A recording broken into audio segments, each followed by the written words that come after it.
Hello, hello, hello. Hello, my loves. How are you all doing? Happy today. Happy now. I took a break last week because I was planning to visit my family here in India, and I'm going to be in India for about a month. And today I just wanted to check in with you all. I haven't slept the whole night, hence the bags. But I really wanted to talk to you about the importance of prioritizing what is needed in the moment, in the now, rather than letting what others think of us define us. If you're somebody who often feels paranoid, who often feels like they're suffering because what others are imposing on you, or if you're somebody who feels like they can't really do what they need to do, and you feel like you're letting others dictate the terms in your life, this is going to be so important for you. And yeah, let's get started. And just to introduce myself, if you don't know me already, my name is Ankita. And on this channel, Joya Sankey, all we do is improve ourselves little bit at a time to make sure we become the best version we can be in this moment, in this now, joyously. And I'm Ankita Jain. I'm a leadership coach, and I'm here to guide you with what I've learned and what I think works so that you can do that leap of faith of becoming a better version of yourself. Right, so let's get started. And it's a little, the setup is really new, setup is shaky, the setup is moving, you can see stuff behind me, and I'm going to let that be. I'm going to also drink my coffee because I'm tired, but ooh, it's such a pretty mug. Anyways, so talking about how we let others determine what we think or what they think we should do, that stems from a sense of that comes from a so talking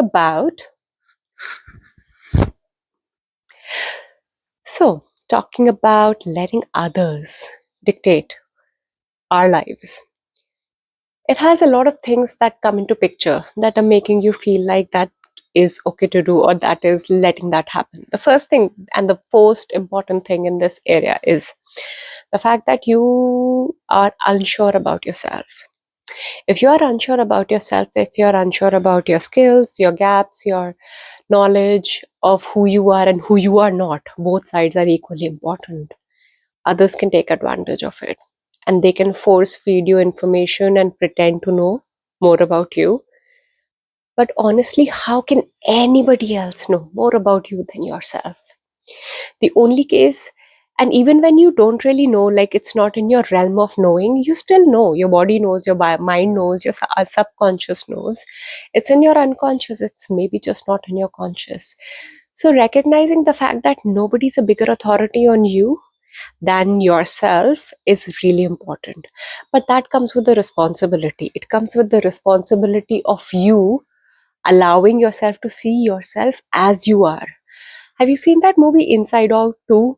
Where they're talking about herself and how her complex emotions as she hits puberty are making up so much more nuanced instances in her life, and each and every emotion and each and every instance, even the ones where she was embarrassed, even the ones where she forgot people's names, and even the ones when she was being all anxious and oversharing or whatever, each one of them form who she is.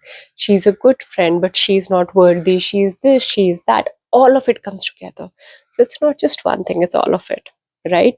So knowing who you are and who you're not, both are equally important, and bringing it into your awareness is even more important. The next thing that's very important here is to understand the fact that when you are letting others stand or take authority over your life, a big part of it is the environment that you are in. What is the environment that you are in? Is that the only way that things are? Is there a way for you to shake things up a little bit? The thing that's important to recognize is when you can't shake things, you have to accept them. When you can't change things, you have to accept them. If you can't accept them, you have to change them. Now, it doesn't need to be like a big, gigantic, magnanimous change. And all it needs to be, or all it needs to start with, is a small change. And that small change can be within yourself. It could be that you choose to not let some triggers get to you. You recognize that, okay, this is something that I cannot change right now, so I'll accept it for now. And that acceptance will decrease the inertia that you're feeling. And that decrease in inertia will give you some space for you to act in a different way. Now, the way that you can change things there is you're changing that, the Groundhog Day vibe that you're getting there, that endless continuous loop of things not working out and going the same way, somebody shitting on you, you feeling shitty, and then you doing shitty things, then somebody shits on you. And like I said too much shit in that sentence, but you understand what I'm saying, right? One thing leads to the other, and that's how the loop keeps going. So you change the loop by doing something different, and eventually you will start noticing how your environment also responds to that change within you, and how things improve. And that change depends on the difference you bring to the picture. So if you are not showing up as a better version, then the loop is not showing up as a better version and not becoming a better environment. So say if you respond by not reacting versus you respond by reacting negatively, let's see, try both and see what happens in your environment, and be patient, right? Now, the third thing I really want you to know is, while it's very important for you to understand your environment, while it's very important for you to have awareness, the most important thing after doing all of this is actually the action that you take for yourself. We touched upon it a little bit in the second point, but what I am talking about here is even more about the fact that once you are in awareness and you ignore it and don't act on it, you're betraying yourself, or you feel like you're betraying yourself. And that is really hard to get over. And that is something that your body remembers. And it's almost in the sense that you feel a sense of abandonment. So it's very important for you to keep your promises to yourself. Now, I'm not saying that you need to rush and take an action. Your action could be to wait. Your action could be that you are waiting for the right moment to do something, but you are preparing, you are ready, you are acting. Don't betray yourself, don't deny yourself, don't let all this awareness that is coming to you keep you from standing up for yourself. Because you've got this, and this is really important for you to know and do. You standing up for yourself in the right way, in the right shadow, is exactly what you need, and only you know what that needs to be and what that standing up looks like. It doesn't have to be revolutionary. It could be as simple as you not letting somebody get to you. It could be as simple as you turning your back on something. It could be as simple as you going, "Excuse me, could you say that again to me, please?" And them recognizing what's happening. A subtle change, not becoming a pushover, not becoming somebody who's being pushed against the wall and not responding.